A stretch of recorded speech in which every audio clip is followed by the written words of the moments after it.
Dito ay inaya ng ating bida yung tikbalang na mag-invade sa Red Buff. Kaso pahamak talaga yung Cyclone ay kaya nakatakas patuloy si Aaman. At sa kasamaang palad ay dumating na rin yung mga tropa nitong Holdupper. Na-realize tuloy ni 69 na hindi magandang ideya yung naisip niya, at nadamay pa si Hylos. Dito ay mukhang patay na naman ang mandirigma. Naritwalan tuloy siya ni Lapo, at ni Aaman. Ang angas mo ah! Ilang sandali pa ay napaslang ni Lapo ang kasapi ni 69, kaya oras na upang bumawi sa kanya. Tutulungan sana nito yung tikbalang kaso nandun pala si Aaman. Alam niyang mag-i-invade yung pangit, kaya hindi niya palalampasin ang pagkakataon upang makabawi rin dito. There's a way.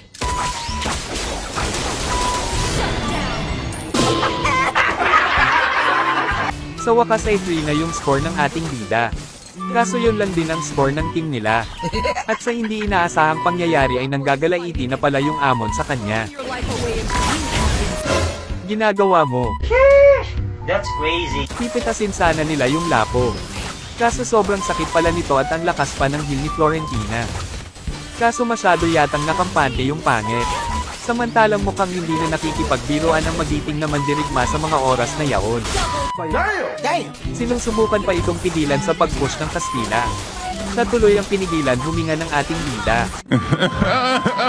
Walang magawa ang masasamang loob habang isa-isang nauubos ang tore nila.